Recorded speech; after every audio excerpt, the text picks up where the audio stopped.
So hello dear student, কেমন আছো? I hope প্রত্যেকে শুধু ভালো নয়, ভীষণ ভালো আছো। স্ক্রিনের উপর একটা প্রশ্ন দেখা যাচ্ছে। কি প্রশ্নটা লেখা রয়েছে? Sine alpha plus sine beta divided by sine alpha minus sine beta is equal to tan alpha plus beta by two into tan alpha minus beta by two divided by করা আছে। ওকে, তো চলো আমরা এই অঙ্কটা করার জন্য যে সূত্রগুলোর হেল্প নেব সেই সূত্রগুলো কি একটু লিখে নিই। প্রথমত sine of C plus sine of D সমান কি হয়? Sine C plus sine D is equal to 2 into sine of C plus D by two into cos of C minus D by two. Clear? আর কি আছে? Sign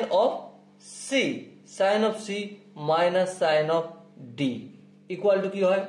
2 into cos of C plus D upon 2 into sine of C minus D upon 2।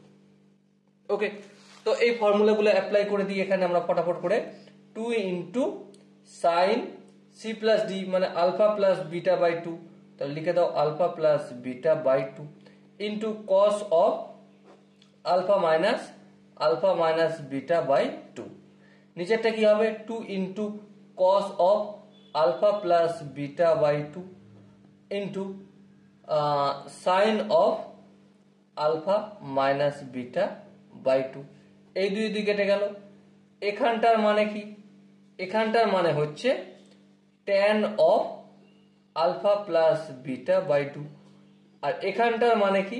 এখানটা এর মানে হচ্ছে cot of alpha minus beta by 2।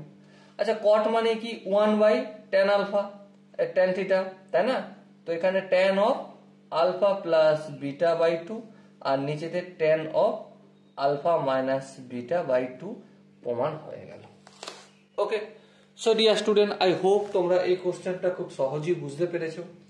যদি কোনো জায়গায় বুঝতে অসুবিধা থাকে, কনফিউশন থাকে, কি করতে হবে?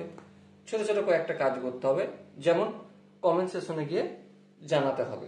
ওকে, আর দেখা হচ্ছে তাহলে নেক্সট ভিডিওতে। ততক্ষণ পর্যন্ত ভালো থেকো, সুস্থ থেকো এবং জয় হিন্দ।